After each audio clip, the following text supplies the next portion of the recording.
খলিফা হারুনুর রশিদ তার স্ত্রীকে নিয়ে হাঁটছেন দজলা নদীর পাড় দিয়ে, প্রাতঃ ভ্রমণ করছেন।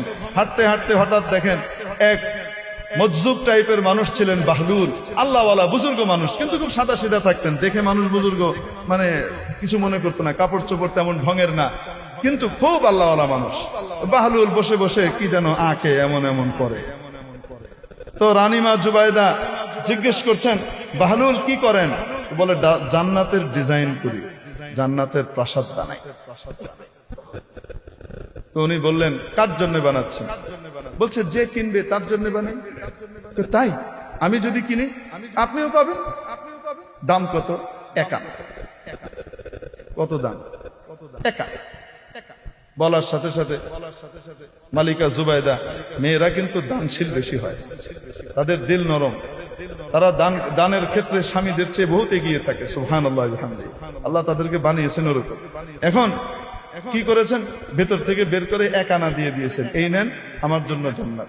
ওকে, ঠিক আছে, যান। চলে গেছেন। খলিফা হারুনুর রশিদ বউরে বলতেছে, ও এক পাগল, তুমি আরেক পাগল, তুমি আরেক পাগল। ও আঁকি বুকি করতেছে আর তুমি দিয়ে দিলা টাকা। কারে? ও তো কইছে আল্লাহ রাস্তায় খরচ করবে, আল্লাহর কাছে দিলে তো আল্লাহ দিতেই পারে, অসুবিধা কি? 1 আনা দিলে সমস্যা আছে? 1 আনা দিয়ে আল্লাহ জান্নাত দিতে পারে না? এই কথা বলে দিচ্ছে। আচ্ছা, যাই হোক, চলে গেছেন। রাতের বেলায় ঘুমের মধ্যে খলিফা হারুনুর রশিদ স্বপ্ন দেখে। বড় নেককার মানুষ ছিলেন, দৈনিক 100 রাকাত নফল পড়তেন কমপক্ষে, তারপর শুতে যেতেন। 24 ঘন্টায় ফরজ, ওয়াজিব, সুন্নতে মুআক্কাদা আদায় করা ছাড়াও কয়শো রাকাত নফল? 100 রাকাত নফল পড়তেন, তারপরে শুতে যেতেন। আর যুবক বয়সে 200 রাকাত করে পড়তেন। যখন বয়স বেড়ে গেছে তখন 100 রাকাত। এত বড় আবেদ ছিলেন।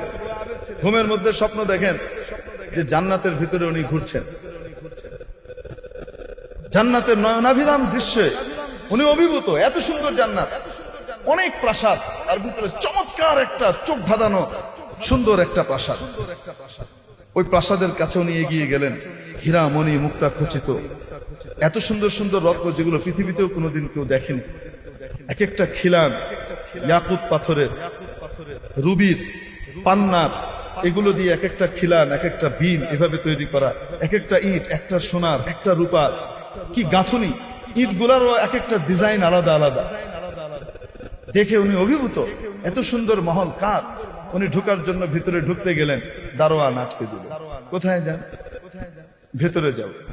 যেতে পারবেন না। কেন? এটা আপনার না। কার এটা? নেম প্লেট দেখেন তো, তাকিয়ে দেখে ওখানে মালিকা জুবাইদা লেখা, ওনার বউর নাম লেখা। তো উনি বলছেন, আরে জুবাইদা তো আমার বউ।